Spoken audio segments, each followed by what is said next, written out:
Welcome to Feminine Roadmap Podcast. I'm your host, Gina-R-Farrar.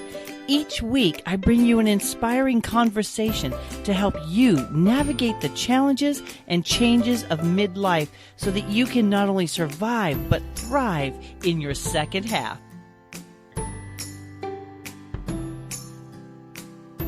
Hello, Feminine Roadmappers. It is Gina here, and today we are going to be talking about potential and overcoming fear. My guest is Deborah Cole. She's a trained spiritual director. She's the author of Letting Go, How Less Becomes More. Deborah's heart is to inspire others so that they will realize their potential.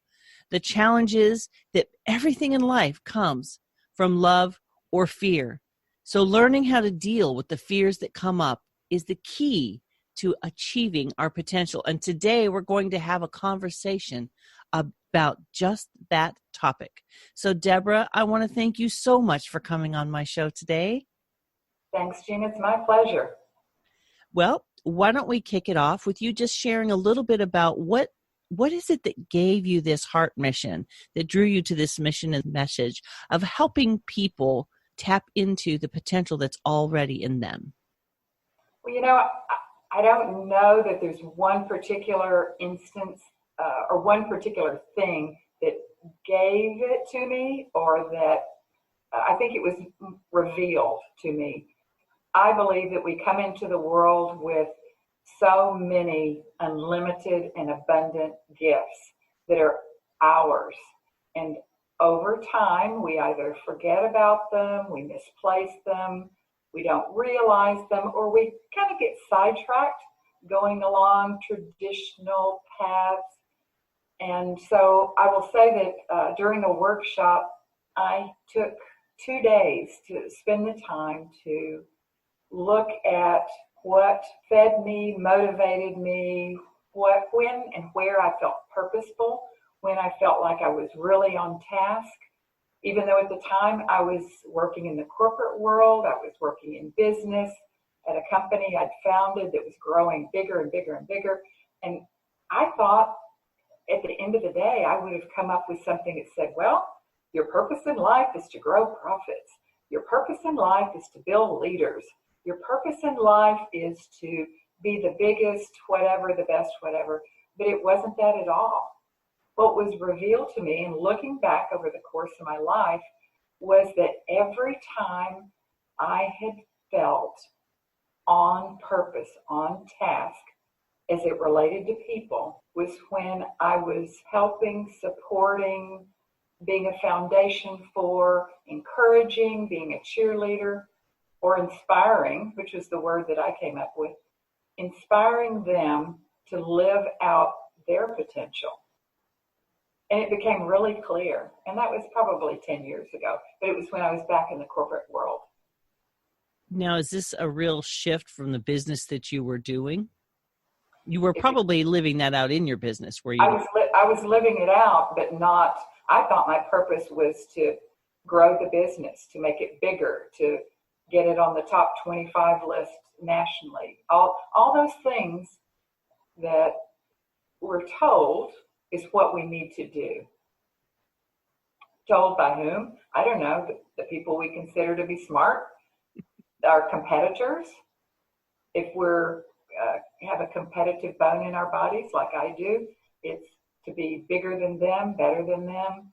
But really, underneath it all, I had been living out this other. It was the foundation for everything I did. And so it was one of those big ahas. Now, you were sharing before we hit record that one of the things that you were doing while you were still in your business was developing people to take your place. Yes. Did that help refine this for you? Yes. Well, it made me realize, even before, so I'll back up a little bit. I felt like it was necessary as the founder of a company, and I've been in business for 30 years, to develop an exit strategy. And as I always told all the other people I worked with, in case I'm hit by a bus, because I never planned to leave the company. I loved what I was doing. I loved the business. I loved the people. I loved the clients. And I never wanted to leave. But I always felt like I should prepare everyone in case I was hit by a bus, and that's the way I put it. So part of what I put into place about halfway through this 35 years were development programs. And I didn't call them that necessarily, but it was how can I help people at the entry level move up? How can I people that are at mid-management level move up? How can they come to believe, to know that they can be where I am? Whether it's going off on their own and starting a company, or what I ended up doing was selling the company to the employees. So they all became owners. So then part of it was saying, hey, you are an owner now, and essential, I didn't say this, but it's essential that you believe that about yourself, that you own a company now. It's such a powerful thing, because one of the topics in kind of tied into what we're talking about is that issue of fear, that we all come up against the fear of something when we're facing some kind of transition or some kind of growth or some kind of perceived change or dream. And so how did that become a part of your vocabulary? Like really recognizing that fear was the thing that was causing people to hold back? Well, part of it was back in those days, in business days, everything I read was about business. All of the do it better, do it faster, do it bigger were about the business side of it. But then I started reading other writers that had to do with the, shall we say, the emotional or the personal or the people side of being in business. It's not just how to make more money or how to have a bigger profit, but it's how to be the person, whether it's in business or at home or in a relationship, that you come to be here to be. And so I through reading, it's not an original idea with me, I came to understand that the two basic emotions that motivate us are love and fear. And that was a shocker to me, because I thought, fear? What do you mean, fear? I'm not afraid of this or that. But digging down under everything, all the layers, fear, I had to agree, fear is it. And fear of failure, fear of not looking professional, fear of not doing a job well. And we're talking about the business world. Fear of not bringing home a paycheck, fear of not having a job. And I think a lot of times people think of, and I know I certainly did, think of fear as that old fear of saber-toothed tiger, or something's coming to get me. It's going to get me. Well, fear is so huge and encompasses so many things. Fear of public speaking. Where does that come from? That's certainly not the same as fear of a saber-toothed tiger jumping out to get us.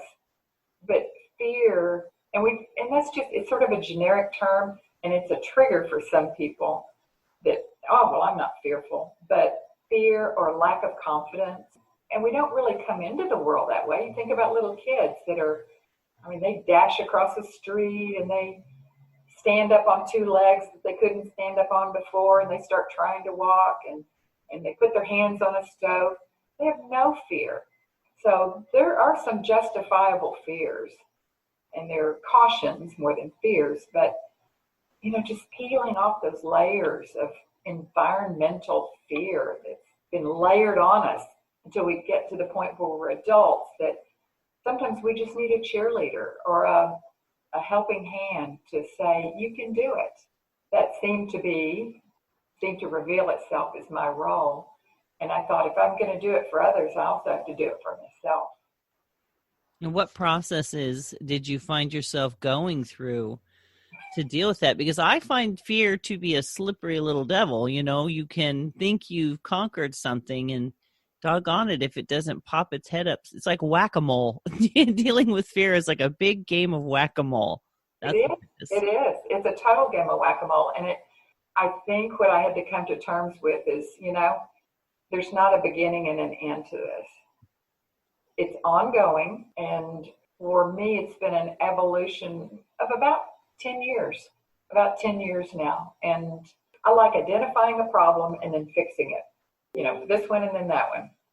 And that's not the way it works. That's not the way it works. When I was in seminary, they called it spiritual bypass.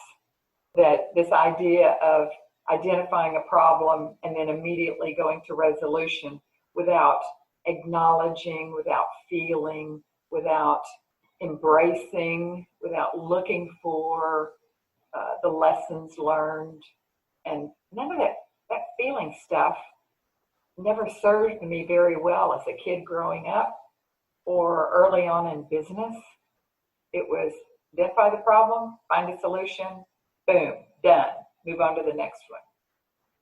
But long-term growth, that didn't serve me very well. So that process of a bit of self-reflection, and there wasn't just a one and done that I read a book and boom, I was fixed. And it's still going on. It's like the whack-a-mole. I was asked to do one of the Easter services at a church yesterday, and oh my gosh, here comes fear again, the whack-a-mole, coming up through the hole. Oh my gosh, I do church talks all the time, but this is Easter.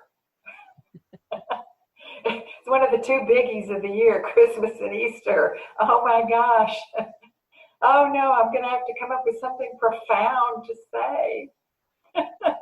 And it's fear at the basis of it. Fear, performance fear, or not being good enough fear, or, rather than just getting nervous now, I think for me, acknowledging it and saying, this is scary.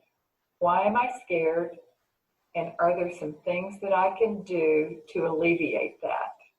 Whether it's simple breathing exercises, or it's meditation, or it's, hello, I'm giving a talk. Maybe I could practice it every day.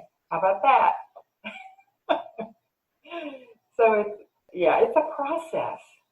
It's a process. And beating myself up about not being able to solve it quickly, because I always prided myself in business on being able to solve problems very quickly. You got a problem? Just come into my office. Door's always open. Sit down. We'll talk about it. No, we won't talk about it. I will tell you what the answer is.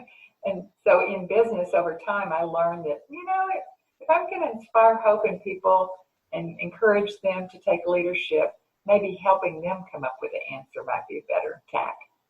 You mentioned the word process. And I think for me, there's two things. You said process and profound. And so for me, process is a frustrating thing because there's no knowing when the darn thing's going to be done. Process is process. However long it takes. And sometimes things cross your path that might get you off course for a little while from yourself or from others. And then feeling like you have to be profound. I would have to say that is so, it's so corrosive to hope. It's corrosive to motivation, because who decides what profound is anyway? And I think when I started my podcast, I had a partner to help me kind of show up, and then she was there just for a season on purpose. That was the goal. Again, we knew that it was going to be just a short time to help me get into the habit of showing up for myself. And then when she left, I had already established it, right? But then here we go. Now I'm by myself. Now I have to be profound. How in the world am I going to be profound every single week? So I was like, oh my gosh, I've got to find people to interview, because I can't possibly come up with things. And the process of that journey and where I'm at now, I can look back and go, it's been good, because sometimes somebody will say to me, why don't you do one by yourself? It's not as a criticism, but it was a friend who said, I really like the way that you communicate. Why don't you do one by yourself once in a while? And so my fear of being not enough, not interesting enough, not profound enough, because profound is legit why I have trouble sending emails to my tribe, because I feel like I have to be profound, right? So when you say that, I want to put that out there into the listener realm and say, what is that thing? What do you think you have to be profound about? Is it a family conversation? Is it a task in your life? Like, what is that thing that is keeping you from using your voice? It's like, you need to use your voice, but if you think you have to be profound, you hush yourself, right? Yeah. This is one of those topics that I think people can discuss and share their personal feelings and what it means to them. And why is it, like you say, why is it we feel like we have to be profound? I don't know about other people. I can only speak to me, and I can go all the way back to my personal childhood when I felt like I wasn't heard. And so that feeling of not being heard is that, well, if I say something, it better be important so that someone will listen to me. And if I say something stupid, then maybe they won't listen to me, and then I'll just retreat back into my shell. So every time I give a talk, I reread or think about a saying that Ralph Waldo Emerson that I just love. And he said that to know even one life has breathed easier because you have lived, this is to have succeeded. So maybe on any given day, that's my hope. And that was my prayer. Part of my prayer before I started the service yesterday was, yeah, there are probably going to be a couple of hundred people that are watching this Facebook Live sermon. But, if there's one word that one person hears that has some meaning for them, then that will be success for me. And it's not that I'm trying to be successful. I think also I want to do a good job. As a closet overachiever, I like to do a good job. So you put those two together, wanting to do a good job, wanting to be profound, public speaking. I mean, there's just fear smeared all over all of that. And so you can either say, I'm not going to do this. I choose not to do this. When somebody says, will you give a talk? I'll say no. That's an option. That's my choice. Or I can do the best I know how and prepare for it and be present for them and think about them rather than me, because it's not about me. So that being profound is selfish for me, because it's all about me wanting to be profound. Yeah. So get over yourself is what I tell myself. Just get over yourself. And I don't know that people require us to be profound. I mean, don't we prefer the people that are just who they are? Oh, yeah. Oh, yes. So why is it we prefer people that are authentic and genuine, but yet for ourselves we want to be profound? It's a big disconnect. You're so right. There's so many things that we are capable of. You said that earlier, that you feel it. Everybody has unlimited potential and gifts that we, don't tap into. And I just found out yesterday that a friend from church died suddenly. She's my age. She died of a heart attack on Saturday. And I was just, I'm heartbroken.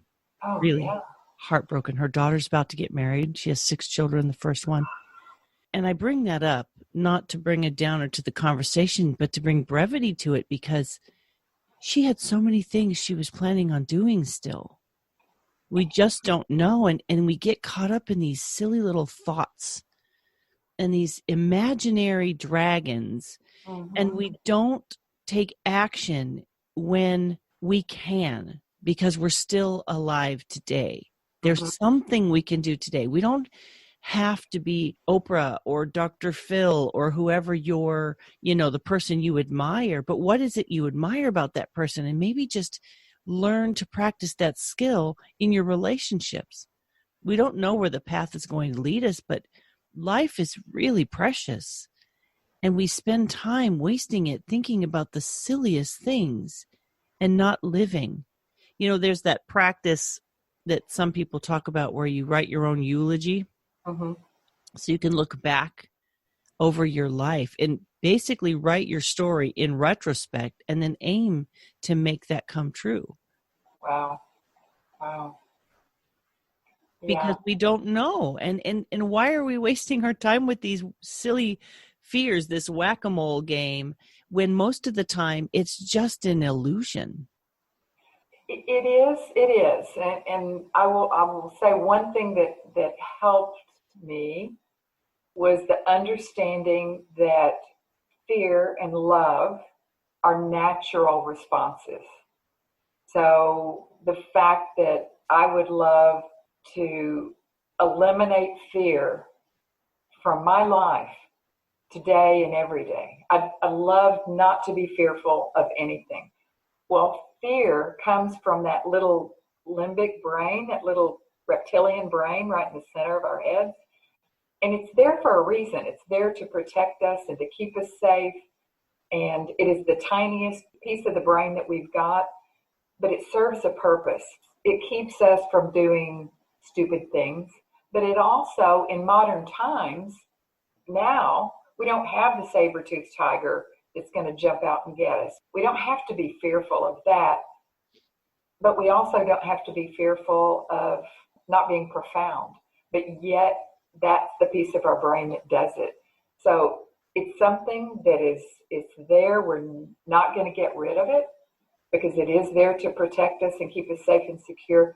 But I think it's a matter of managing it, of making it, I won't say a friend, but making it an acquaintance, becoming acquainted with my fears, our fears.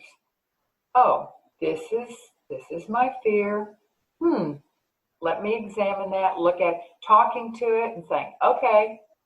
Sometimes I imagine a boxing ring and I'm standing here and fear is over in the other corner coming out to duke it out with me. And, and I'll just talk to it and say, yeah, thank you very much for protecting me, trying to keep me safe, keep me from doing something stupid. But I think I've got this. Whatever it is, I think I've got this. And it's not overanalyzing. It's just saying, thank you very much. You can go back in your corner now and just hang out there until it's time for you to protect me again, because I got this one. So I love visuals. It helps to have a picture to attach a concept to. I mean, I think word pictures are the most powerful way of expressing conversation, like the whack-a-mole for fear. Mm-hmm. You think we've conquered one, then it pops its head up somewhere else.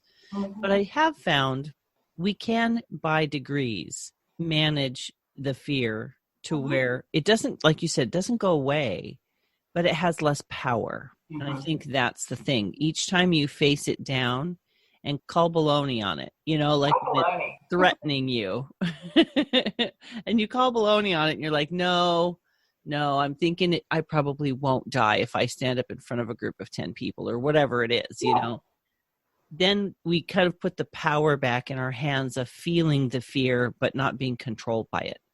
Yes, exactly. And it's that introspection, that self-conversation that for me works. And I have other practices that I do too. I mean, meditation is really big in my life, and writing and journaling and talking it out with a special friend. She'll call baloney on me and say, really.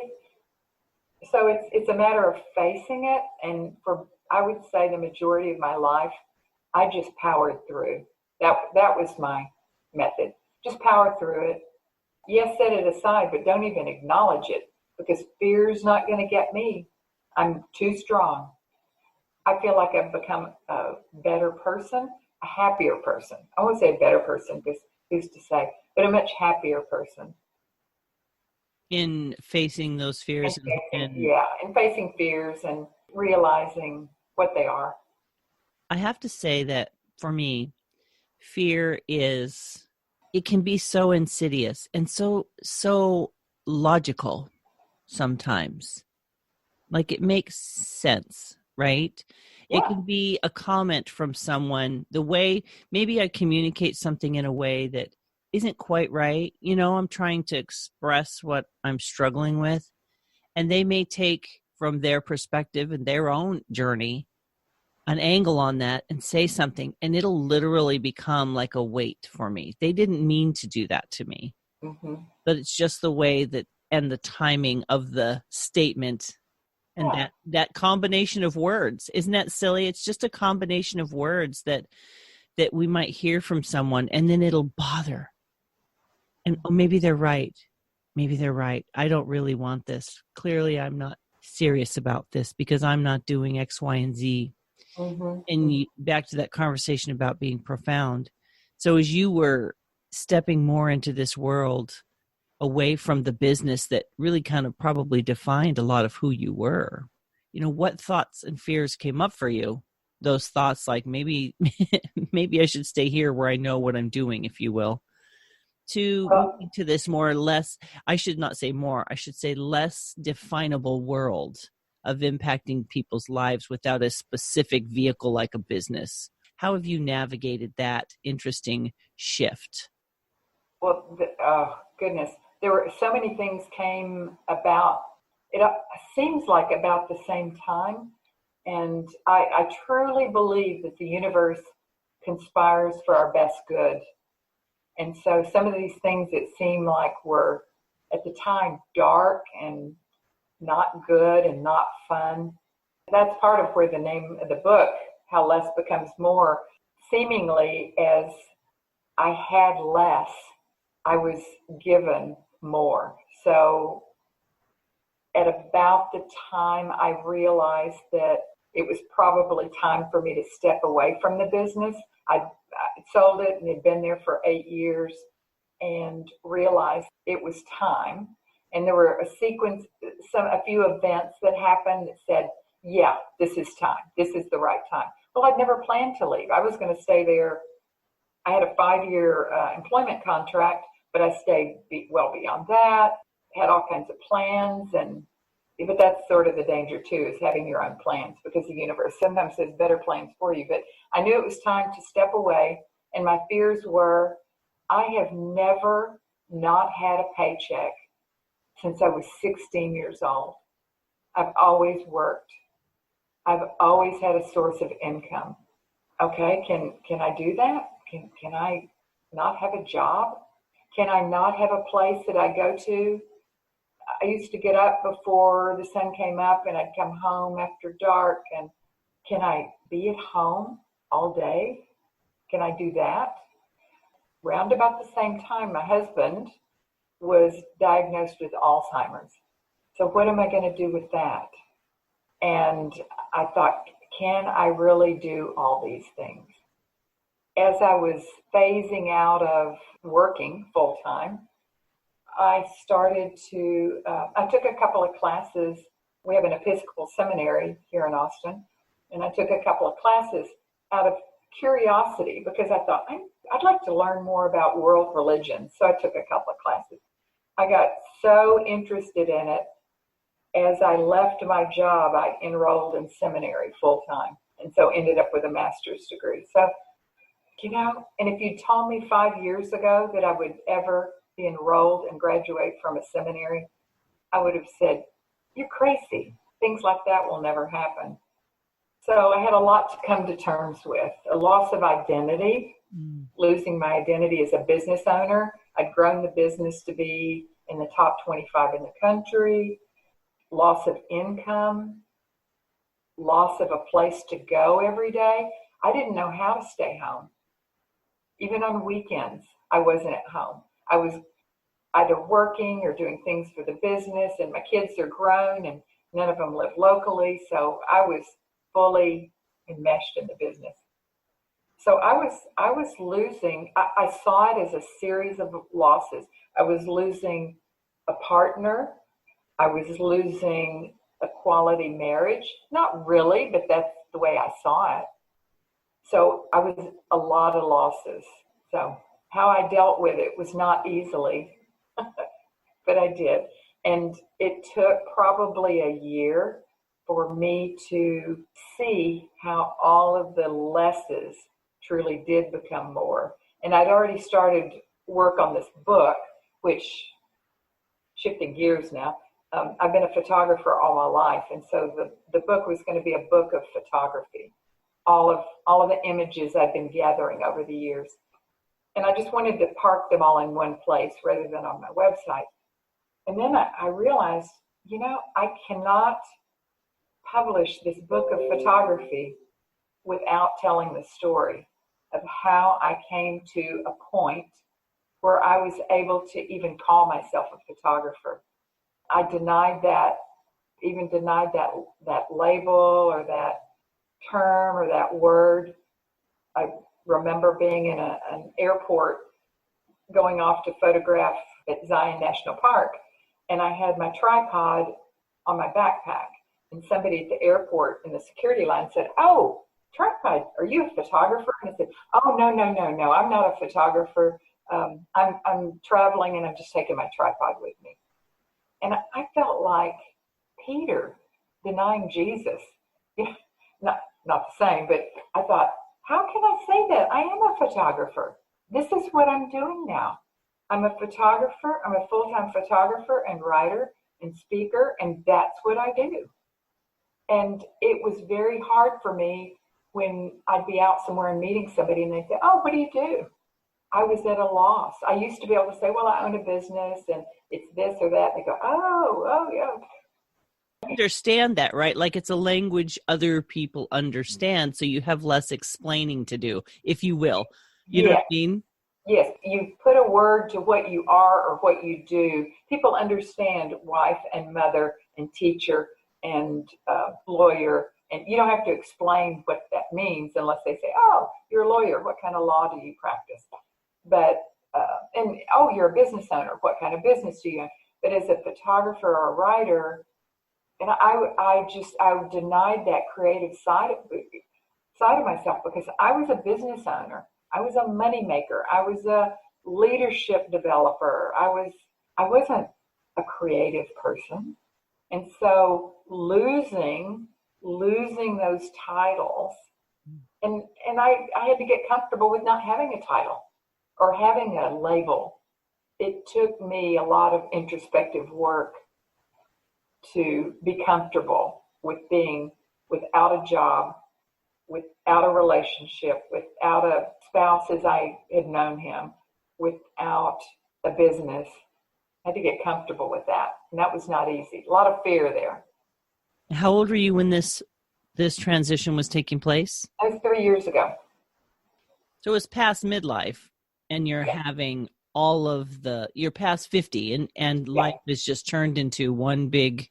Not what I expected. And that's part of the book, is this was not what I planned.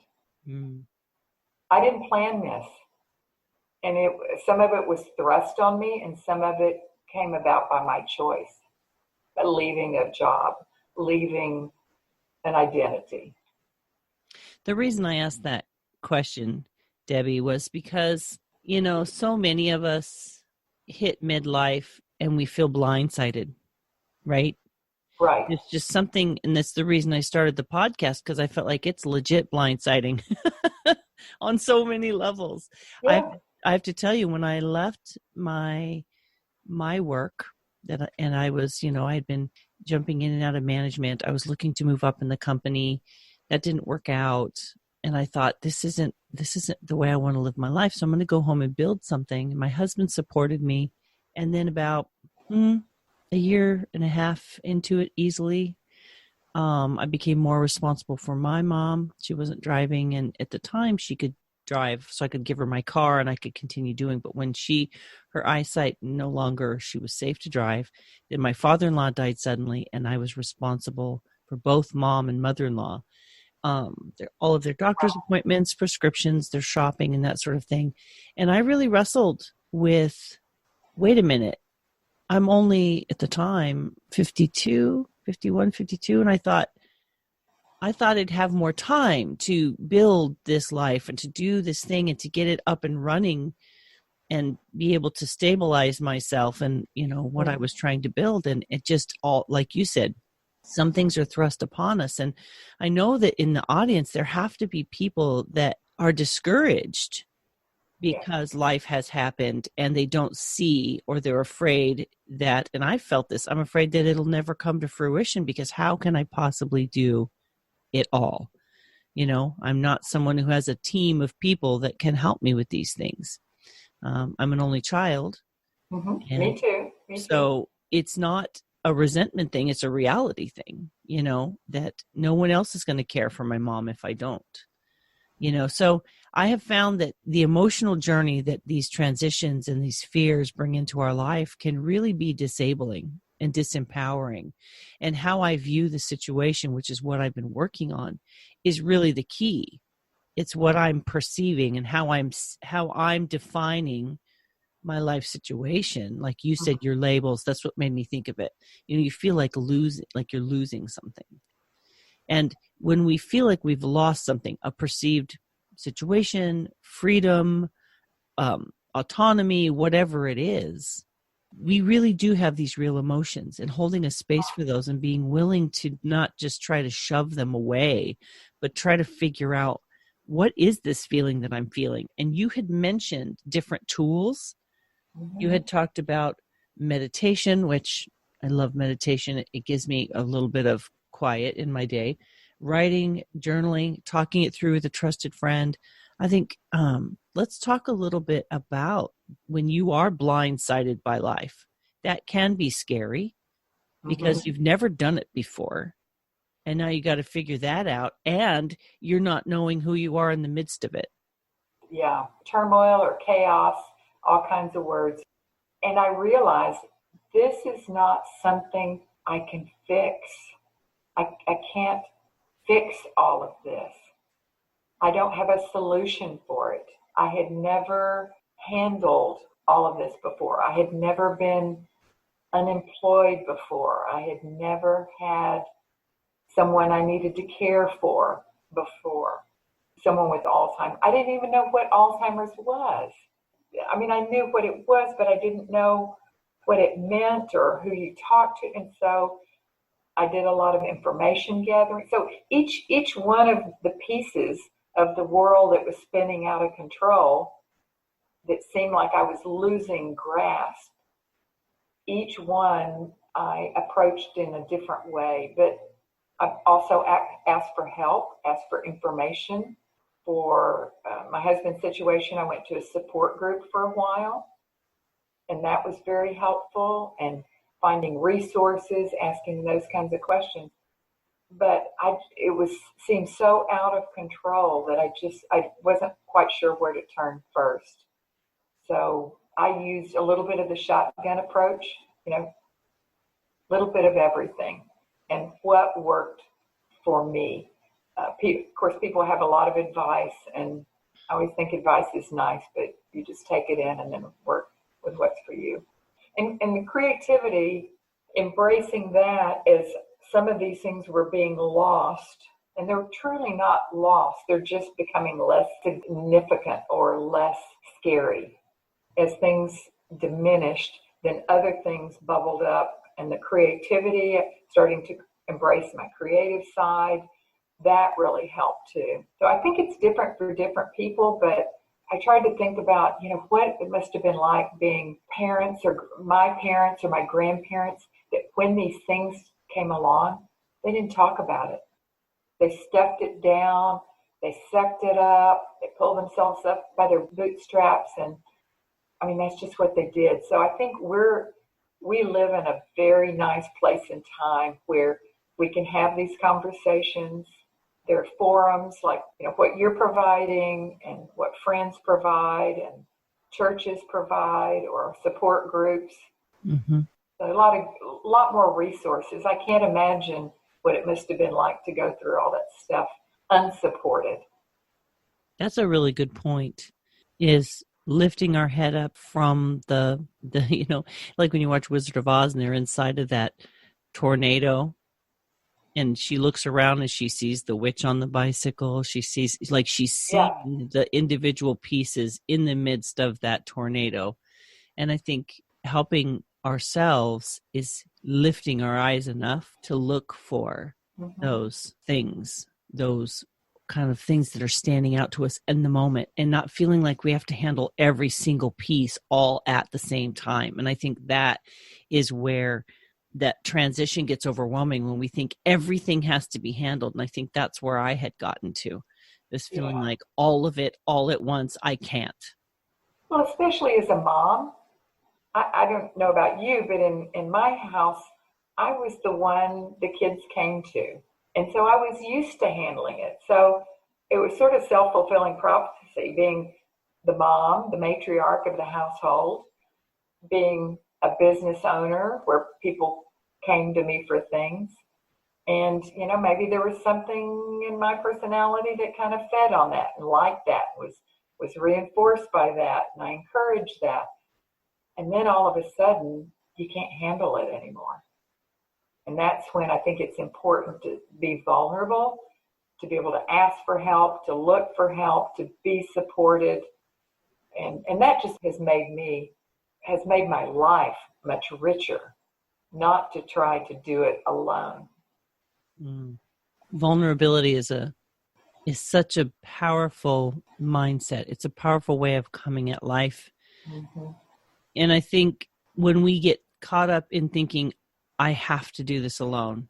I mean, there's probably pieces that, yes, we have the responsibility to do that thing, but do we really have to do it alone? Asking the question of our fear's voice, when the fear starts to rise up and speak so loudly, asking that question, is this true? Is it true? Mm-hmm. Am I really all alone? What can I share? I love that idea of, being supported.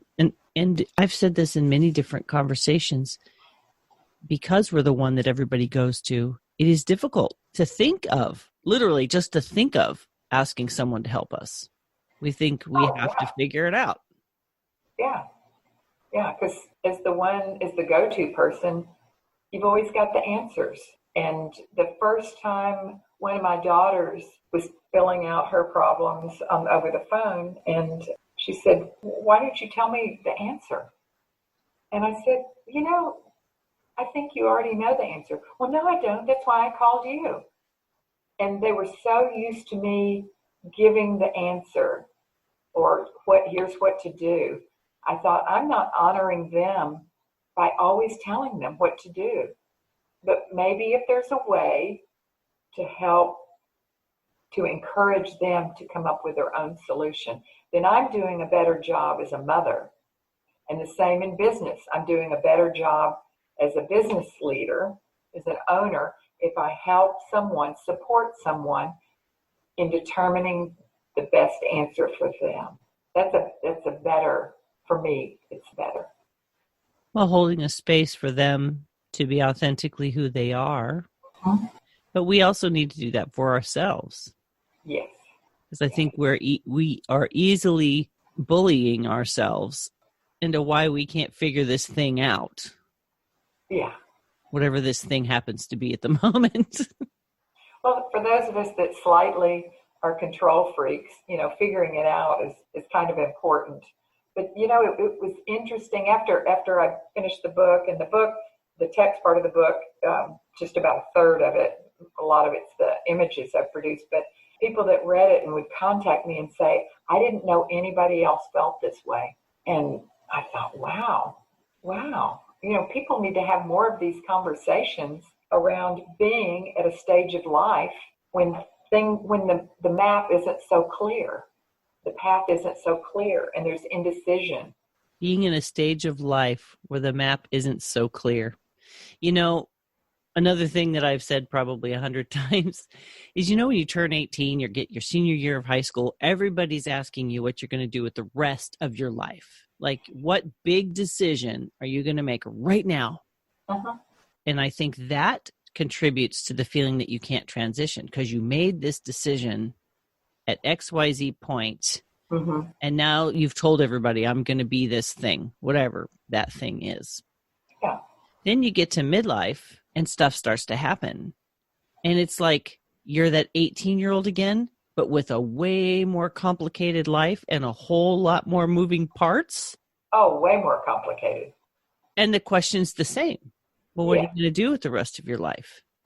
And that question's not, I don't ever consider that question mean-spirited. I mean, my daughters both used to say, Mom, why do people ask me, what's my major? What school am I going to go to?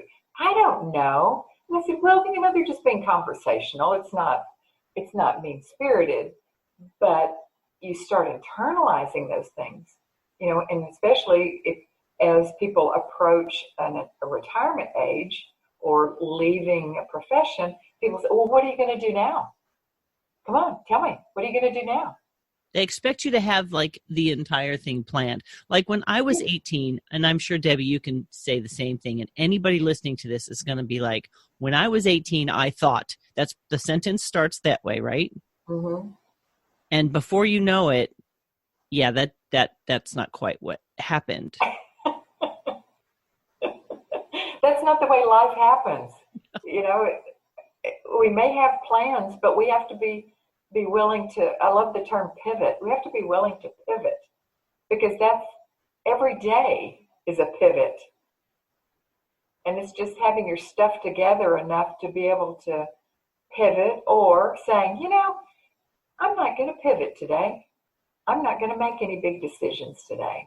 I'm just going to sit with where I am right here, right now, and enjoy the fact that I'm sitting here right where I am right now. And I don't have to make that decision. I don't have to have a magic profession. At one point I felt like telling people when they said, oh, well, you're leaving your company, what are you going to do? I felt like saying, I'm going to move to Colorado and take up snowboarding. Just make up something. I'm going to become a magician and make this conversation disappear.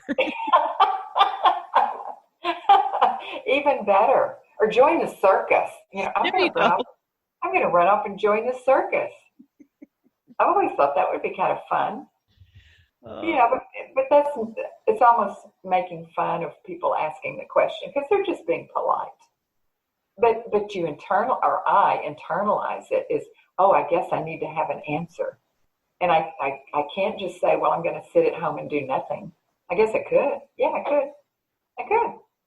As long as I was happy with it. I think there are people who are critical of our doing or not doing. And part of the journey and part of the dealing with the fear and the vulnerability is, I think, being okay with those who don't 100% agree, because they don't have to agree. And we can, empower ourselves to not live our lives to someone else's expectations or someone else's perceived right way of doing things.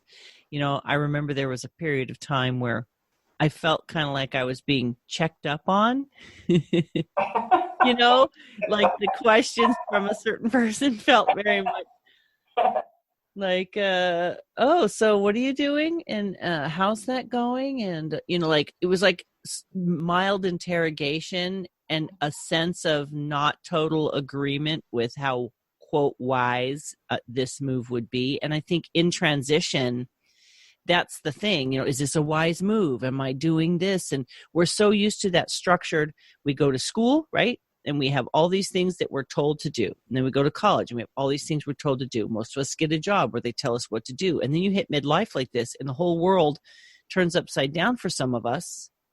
And there's no real map. That's why the Feminine Roadmap came to me. It's like, we need a map. We need at least someone who can say, you could head north. Or you could head, east or west, and just kind of give us some context to the chaos or the confusion that we feel potentially in this season of life. But it also can be super exciting. Yes. It can be super exciting because sometimes there are limitations. Being a caregiver changes things. But within that, the sky's the limit. I mean, I could go join the circus, or I could take up juggling, or when I was in seminary, of course, the question was, here I was midlife, and people were saying, oh, you're in seminary. Are you going to become a priest? No, I'm in a different program. I'm in spiritual direction and hospital chaplaincy. Oh, so you're going to become a spiritual director? No. Oh, are you going to become a hospital chaplain? No. But you're in an internship in a hospital? yeah, I'm just curious about all this. I want to learn all these things. And I think they all add to, well, by that time, people didn't want to know. It's just, okay, Debbie, stop with the chit chat. You're not fitting into any box that I understand. So let's just change the subject, essentially. So, okay, that's fine with me.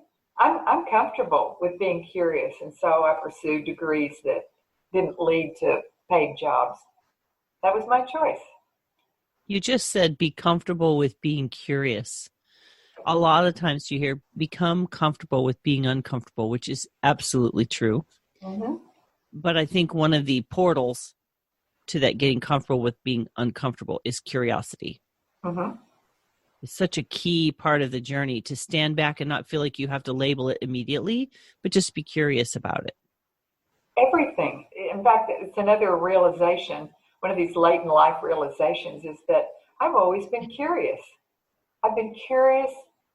I've been curious my entire life, and I will, although I stay very focused, if I develop a particular interest, I'll learn about it and I'll research it, or I'll take a workshop in it, and I think being curious for me is very good because there's a lot to learn.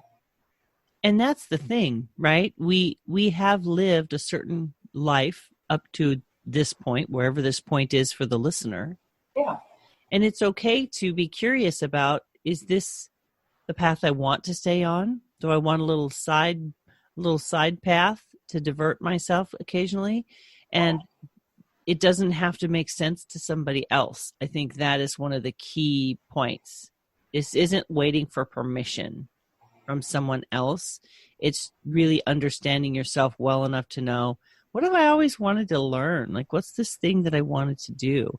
Not everyone needs to come home and build a business, but I am finding that many, many women are. They're becoming writers or they're building businesses, and it's because they're exploring all of their own innate wisdom and knowledge that they've built over the years. And it's really empowering to watch women walk this journey. And so that's a point that I might make, is find women that are in this same state of curiosity. Yes. And walk it together. And support each other in curiosity. I've joined a group. I've found other women photographers. I traveled with a group in February to Oaxaca, a group of women photographers that for most, some of them it was their first career, and some it was a second career. And we went and did a volunteer project in Oaxaca together. I found a group of women writers that meet online. And the thing about being curious now, there's so many cool things to learn online. You want to learn about anything, there are online courses that could be just a webinar, just a one-shot thing. So you don't even have to have a long attention span. You can sign up for an hour and learn something. And that way you can dabble in it and you're not committed to anything. I mean, the world is so open to possibilities now, to potentiality. It is so open that I wake up excited, even during these times of being sequestered at home. I wake up every morning excited about, what am I going to learn today? What new is going to happen? I love learning. Learning is something that is exciting, because if you have the potential to learn, then you have the potential to grow, shift, pivot, transition, create. I mean, anything. So we have reached the top of our hour, Debbie, and man, that went fast. It did. Goodness. Well, you're fun to talk to. Oh, thank you. If there's a way to make money just talking, I've always joked about this. If I could just make money talking, I could be a millionaire, because I love to talk. I love to listen to other people's stories, But I want to know, if you had three kind of nuggets or gifts that you could give listeners to kind of anchor, if they're in a place of transition, or they're facing fears, or they're just uncertain, which I feel this is a conversation to remind you that you're not alone. We all have fears. We're all uncertain. And there's always some form of transition happening in our lives. So I know it's been your journey specifically, but please share just 3 gifts with my audience about what was useful and beneficial to you to kind of help ground you or direct you as you've transitioned and pivoted and faced some of your own fears?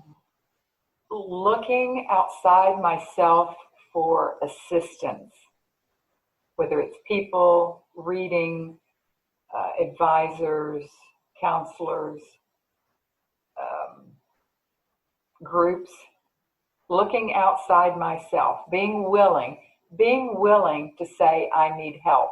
And I don't mean necessarily in those words.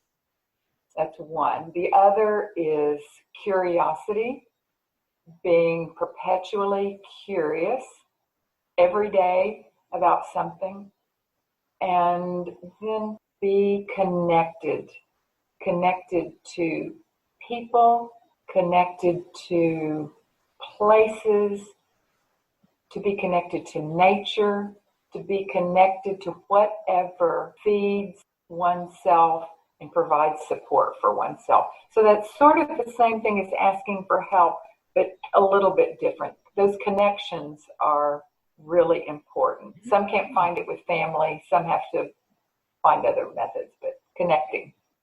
You know, what you're essentially saying is community, finding community, because there's help, which doesn't have to be someone that's necessarily like in your community per se. It could be someone outside, a counselor, like you said, or a coach, or someone who becomes a part of the community. But that idea of community, Debbie, comes up in every conversation. Does it? It really does. Right, then. Must be true. It is a theme of recognizing and honoring the community that we have. Maybe that's a pivot that needs to take place. Mm-hmm.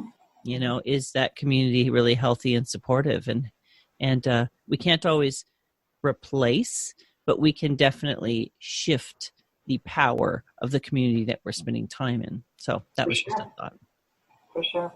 So Debbie, I want to thank you so much for joining me today and for sharing your authentic journey, because in sharing your story and your journey and the vulnerability of the struggles that you've had and the loss, because it is lost to you. It may not be lost to someone else, but to share that in such an open and honest way is such a gift. And I want to thank you for spending that time and sharing so openly with us. Oh, thank you for the opportunity. My pleasure. Wonderful. So today I've been speaking with Deborah Cole. She is a trained spiritual director. She's the author of Letting Go, How Less Becomes More. And if you head over to www.feminineroadmap.com/episode 162, you are going to find links to her website where you can get her book and find out more information about her. And while you're at my website, please leave your name and email address. Subscribe to my mailing list. I have a gift for you, and I periodically send out emails of encouragement when I get over my need to be profound. I want to thank you guys so much for listening to Feminine Roadmap, for holding a space for my guests and their mission and their message. And I want to kind of drill down today to remember that we are all going to face these ideas of transition and fear, but we don't have to do it alone. We can do it from a place of confidence and power, and we can really recognize loss as a gift. Sometimes less is more. So my friends, please take the time to check out Deborah's resources. And as always, I want to invite you back for the next episode when someone else shares their mission and message, and share these messages with those in your community. Share the love, share the wisdom, share the vulnerability, share a cup of something wonderful with a girlfriend, and process these ideas together. Talk them through with someone who's safe and who loves you and holds a space for you. Thank you so much, friends, for being a part of my community. I look forward to sharing more conversations with you. Take care, my friends. Bye-bye.